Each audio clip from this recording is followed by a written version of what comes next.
throughout my career, I had gotten nominated for a few Grammys. Got nominated for a few Grammys. Never won, but got nominated. Really? Yeah. Mm-hmm. I didn't realize that he was a Grammy-nominated artist. I did not know that either. Last year, on my X/Twitter feed, a site I'm not recommending anyone use by mentioning it here, by the way, I was suggested this tweet.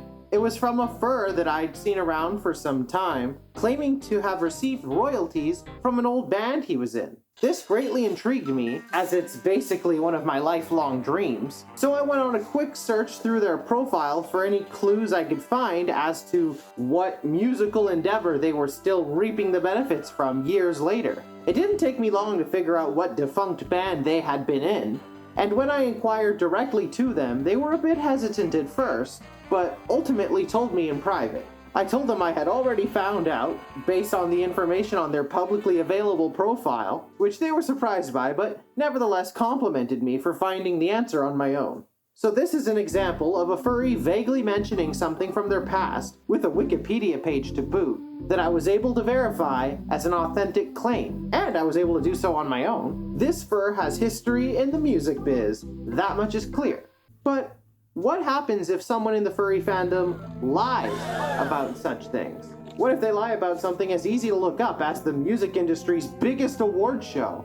And what if that lie is a claim that they have won or been nominated for multiple of those awards? But I, nor anyone else, has been able to verify those claims as true. Well, allow me to introduce to you the biggest fraud in furry fandom history. Omnom nom nom nom.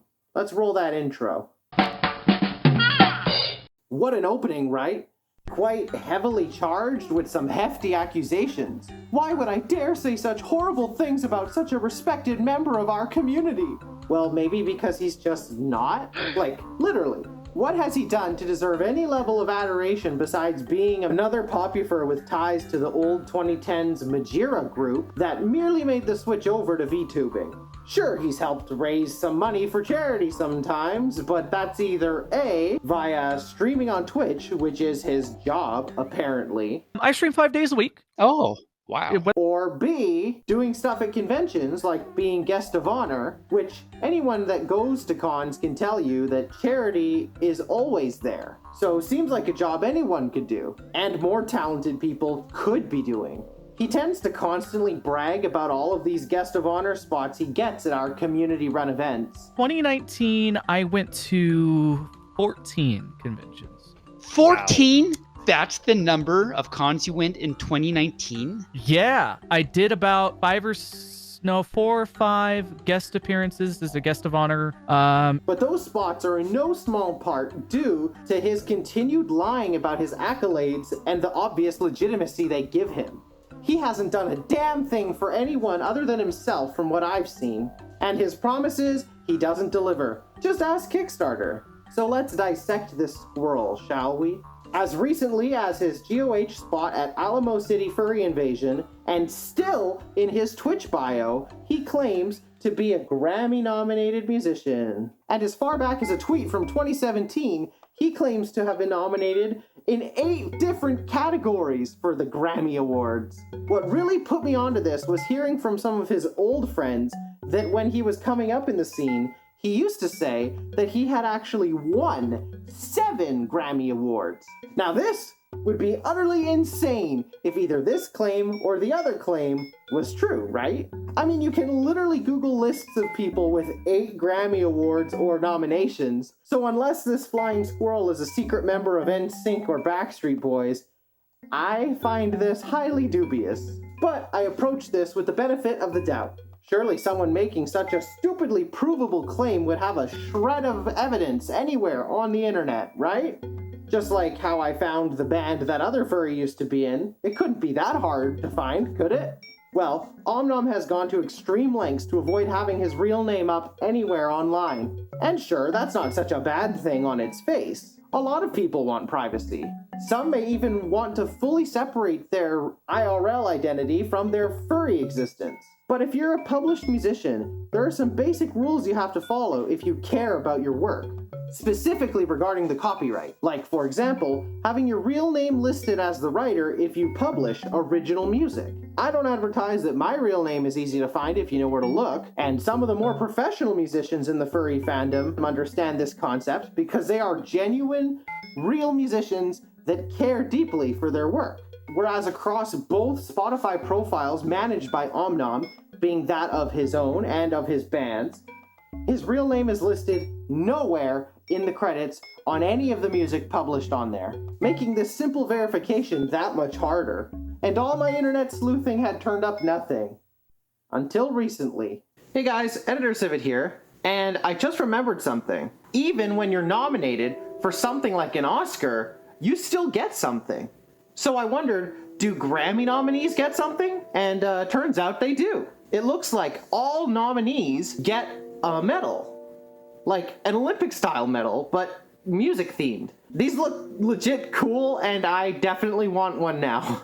So all this hearsay can easily be cleared up. Omnom just has to post a photo of himself with all 8 of his nomination medals just draped over his body like the Michael Phelps photo.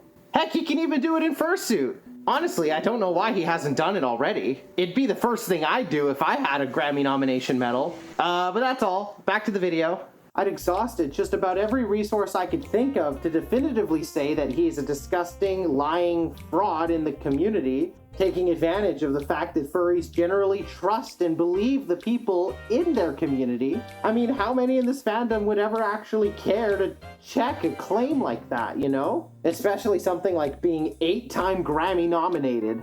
Like, it's hard enough to get furries to care about music, but music awards?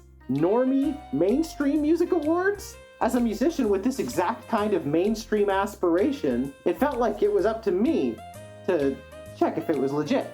Our fandom is one where real names don't matter. But if someone is lying about something only provable by knowing and looking up their real name, yet going to extreme unprofessional lengths to keep it hidden, what does that say, huh? But yes, I am extremely relieved to say that I have found it. And I don't intend to dox, of course, but I will say that it was incredibly obvious in hindsight. A public and still up GoFundMe, allegedly for medical bills. Everything that Google turns up when searching this name confirms it to be him. Age, the state he lives in, old profiles from social media websites, etc. And guess what? 0 big bands to his name, and not even a whiff of Grammy acknowledgement. And to take it one step further, I discovered he had named one of his industry connections in a podcast appearance. Of course, he gassed up their resume the same way he's been doing to his own. The producer that we use, his name is Jeremy Parker. He is he's a multi-Grammy, multi-platinum winning guy. But I decided to reach out and ask them directly if they had any knowledge of potential Grammy wins or nominations Lane, I'm sorry, I mean Omnom, might have.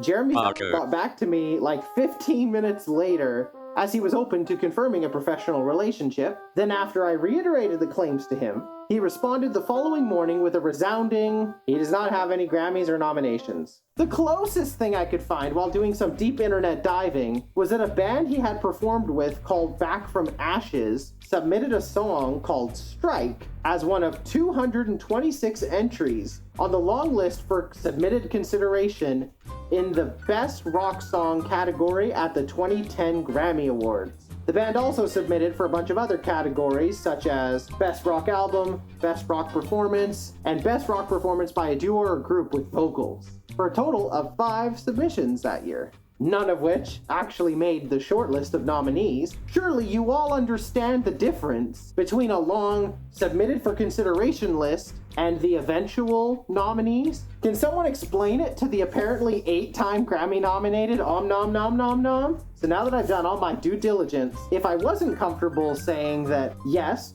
Omnom is a liar who has been grifting the community for around a decade with an easily Googleable lie before, I definitely am now. For a long time I wondered if I would actually ever make this video, as it might seem like just more petty furry drama on the surface. But there is some personal aspect as to why I was motivated to do this in the first place, and it involves going back to MFF 2021 for full context. It was Saturday night, December 4th, 2021. I had done my concert at 6 p.m. that day, which, as stated in my MFF video, I had worked tirelessly to advertise all over the con, despite Vengeful staff's best efforts to hinder me with a panel room placement. And that effort resulted in my most attended show ever up to that point, bolstered by the support of the continually snubbed Pepper Coyote, who had offered to run audio for my event since I was in a panel room with no staff help instead of a proper concert space, when I was one of only 2 concerts at the entire convention that actually had singing.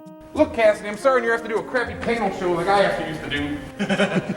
But the people came out to support me, and I felt so amazing that a concert I had made a point of performing nothing but original music at had been such a success. There was just one person who didn't share in the feeling of accomplishment that I felt.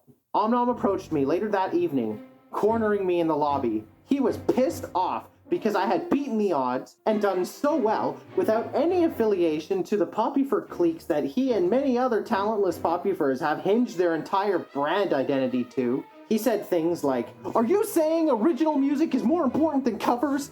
And yeah, I am. And I'll say it again. Original music is more important than covers. Okay? But more importantly, he said the thing that would set me on this path. "You're working with Klace, right? On the soundtrack for his new game? Well, I'm close friends with him, and I'm gonna tell him all about you, and you're not gonna be doing that anymore," was the last thing he said before he stormed off. This left me quite traumatized, as I had just been physically intimidated by someone my community calls a Poppyfur. Over what? Over the fact that my humble concert had outperformed another Majira friend, Tiger Cub's concert on the main stage at Midwest Fur Fest, which had no fursuits, featured a variety of tired covers. We can build this thing together, standing strong forever. Nothing's gonna stop us now. And couldn't even start on time. My crowd was bigger, my show was better, and I'm tired of having to play humble to keep their unchecked egos inflated just because they have bigger followings than me. Especially since they have gone to such great lengths to make sure my success in the fandom gets tarnished by backroom rumor spreading and petty smearing of my character to the con staff that crush on their fursuits. This was all part of why I called Tiger Cub an industry plant in my MFF video, because they did not deserve main stage at their very first MFF, while I get put into a panel room without any staff help, only saved because Pepper Coyote had been mistreated and snubbed by the same event organizers. But talentless VTuber Poppyfurs gotta stick together. So Omnom came at me guns a-blazing because I was perceived as a threat to the spotlight he felt him and his friends deserve more than me, when really he fell on the sword and made an enemy for life. It was in that moment, once I was left alone, to deal with the incredible anxiety of realizing that by merely excelling in my craft, I had put a target on my back. A target put there by jealousy and someone else's insecurity over their work, and the platforming they believed they and their friends deserved by virtue of being Twitch popular, or whatever. Which doesn't mean much anyway, as I've heard from others in the Poppyfur Twitch streamer space that Omnom has been caught using bots to artificially inflate his viewership and following. That's not something I have a screenshot for to prove immediately, but given recent viewership trends on his page, it seems likely. The mindset of using your gassed up numbers to push people around and out of the community because you think that they're taking up space you feel you should be in is a disgustingly repulsive trend lately, but seems to be the dominant mindset now that VTuber Twitch culture has taken over what was once a creative space, turning it into a never-ending fight over who can spend the most money on the most impressive avatar to guarantee a future as a convention guest of honor staple,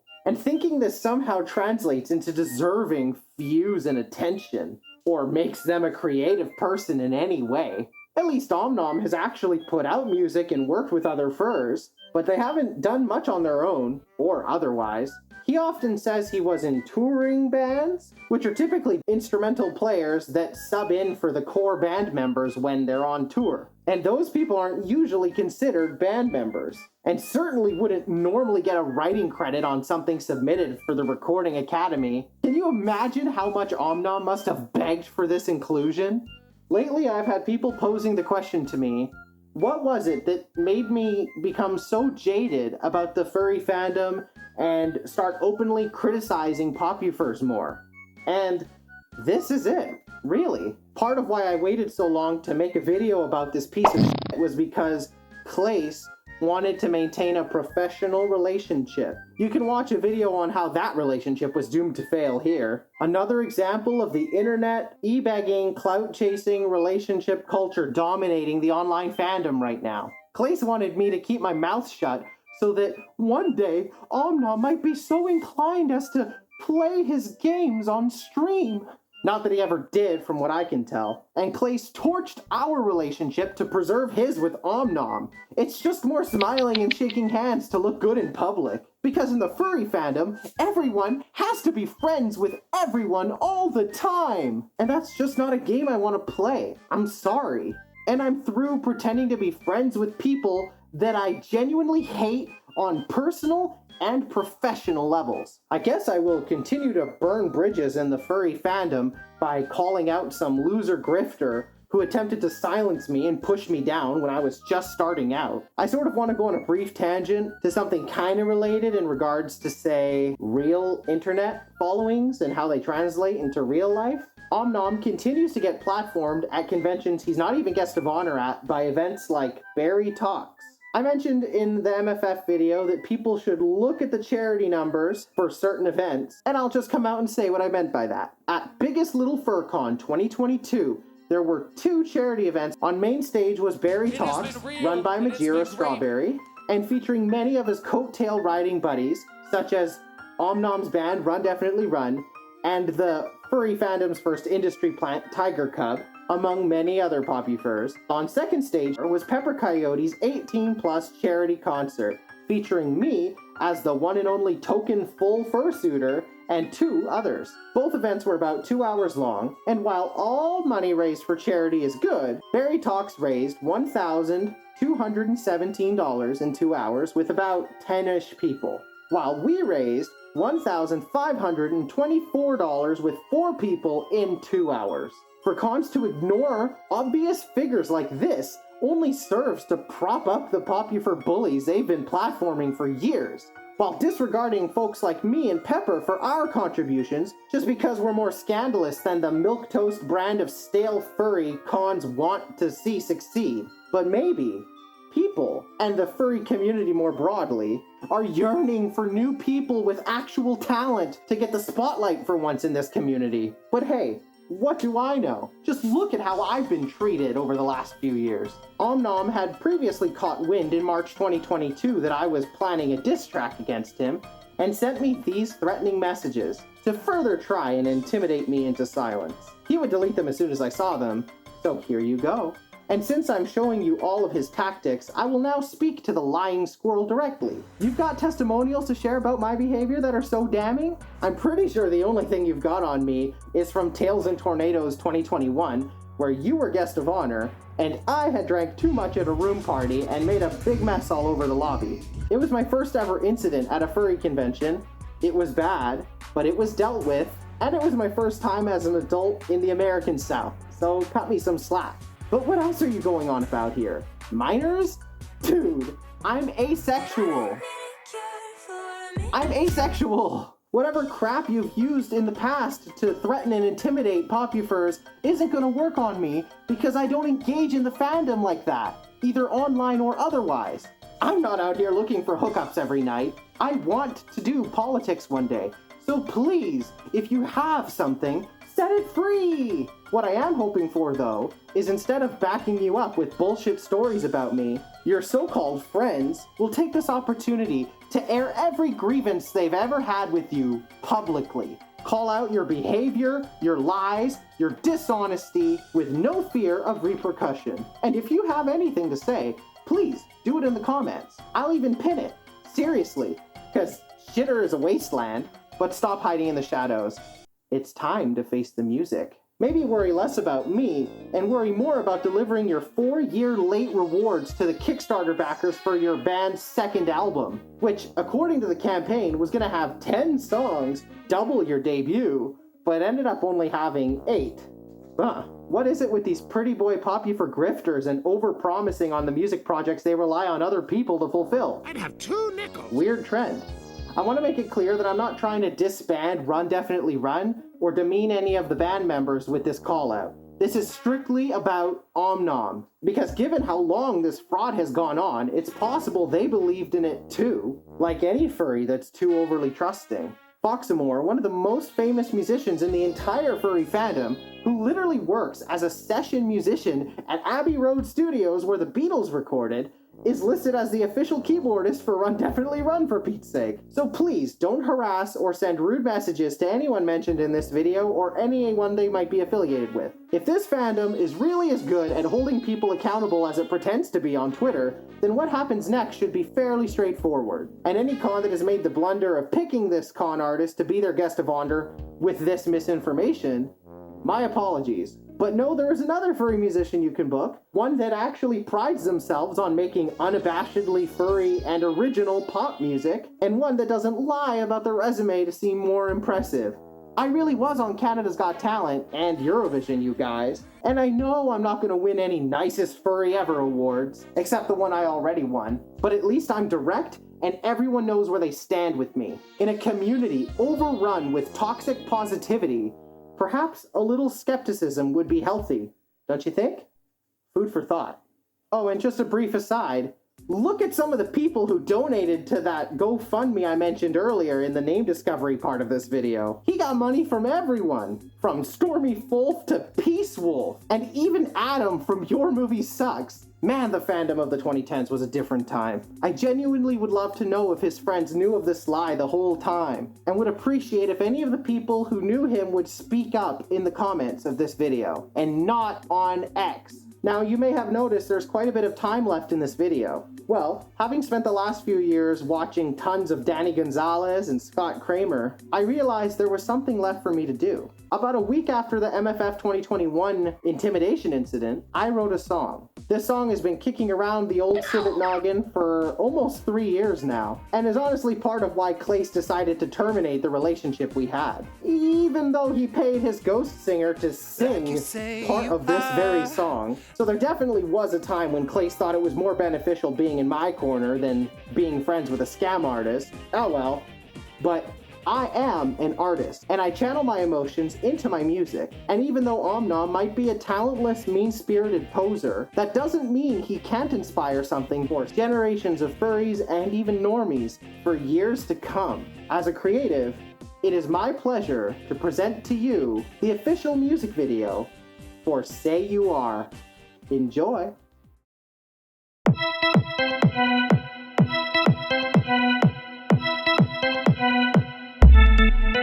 Nice to meet ya, I'm the biggest furry pop star diva. Why you gotta be a hater? Said I get back, well then it's later. Our worlds will collide if you keep talking pride, like your genre's better than mine, so you complain online. When you talk that gossip, on your high horse get off it. Let's rephrase the topic. I said I don't think you're cool like you say you are. I said I don't care, you shred when you play guitar. And I don't think you're big like you say you are. You just don't have what it takes to be a star. Get it straight, my fans say it's worth the wait. Meanwhile, you can't keep a band line up long enough to get anything made. Usurping the queen of pop, you got no hits but talk a lot. I think you should just stop. Just stop. I said I don't think you're cool like you say you are.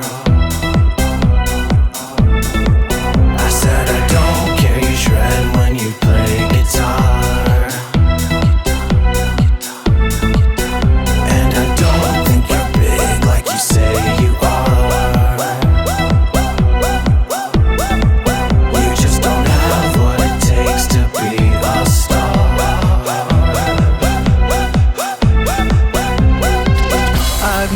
never felt the need on bended knee to beg and plead.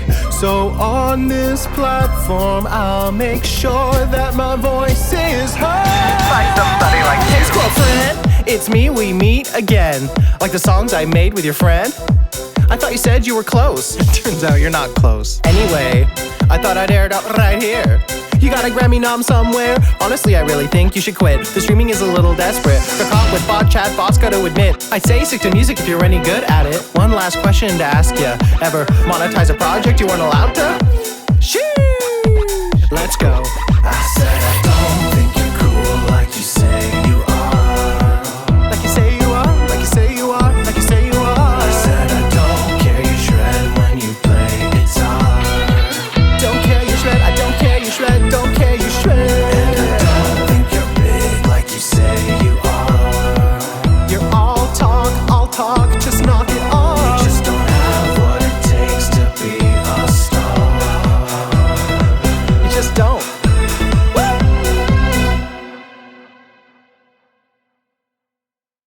Hey everyone, I know you've already sat through an entire video and accompanying music video, but there is a new development to report. It would appear that the squirrel in question has been alerted to some of what I'm planning. Specifically, that I'm intending to drop something on his birthday. Which, hey, would you look at that? I did. And how? I'm not surprised his industry friend alerted him to my investigation, but the fact that his message seems to take something of a middle ground approach is very curious to me. He doesn't mention the Grammy stuff at all, and instead his message reads to me like an appeal for mercy, almost like he knows his goose is cooked. But allow me to dispel one part of his plea. I never hated him. I honestly never had any beef with him prior to his physically intimidating of me at MFF 21, to be fully honest. The only thought I ever had about him, truthfully, was that I found it odd that someone who claimed to have been nominated for Grammy Awards, their biggest accomplishment seemed to be recording a cover of the Pokemon theme song. And I just wasn't impressed. So please, Omnom, don't try to both sides this rift between us. I was just a young new furry, all bright-eyed and bushy-tailed, at finally being able to perform my original music in front of an in-person audience after COVID. You brought me down because you couldn't handle seeing someone that was unaffiliated with your friend group succeed at the biggest furry convention in the world. And I'm very much not interested in making up with a bully, unless that bully were to really and seriously change his tune. Like if, say, he decided to become my biggest cheerleader and demand that I get platformed and guest of honor at every single convention you spent the last decade swindling with your lies. Because there is truly no amount of Telegram messages that could ever make up for the damage your toxic behavior caused to my enjoyment of the furry fandom and the years worth of ripple effect that came after. No way that is happening over Telegram. That's all. That's it for the update. Back to the rest of the video. Thank you all for watching another furry drama deep dive video. Have you had any interactions with Omnom? If so, let me know. Leave them in the comments. I especially want to know if people using the fandom as a smokescreen to hide who they really are is as common as I think it is. Now I'm completely finished. So happy to have finally gotten this traumatic experience off my chest. It's been hanging over my head for years, and undoubtedly soured many relationships I could have had with other poppy furs or even conventions. Now I want to give a special thanks to my patrons, who continue to support the hardest working civet in the fandom. It really means the world to me.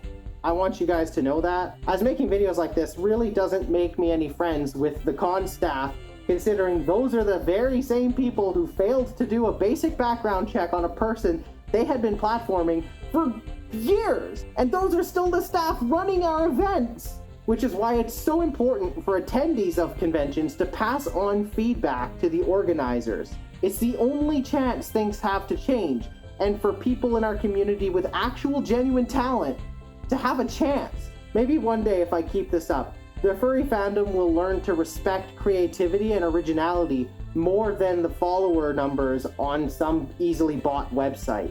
I joined this fandom because using Furry as my creative outlet just clicked for me. I don't wish to grift anyone. I'm me, flaws and all, and my music speaks for itself with its quality. And I am proud of my work. I've paid for every project so far entirely out of pocket because I don't want to ask people for money by making promises. And I am extremely proud to say that I have never, ever paid for bots or artificial engagement on my accounts or my work on any platform. I want my own hard work to speak for itself, and I want my hard work to get me places. But who knows? Maybe a Kickstarter is the right kind of ambitious I need to be if I want to make something like an animated music video in the future. Only time will tell. That's enough out of me, though. I wonder what angry Poppy Fur is going to come after me next. This is Cassidy Civet, signing off, and hopefully things will be more positive in the next video. Mwah. Bye.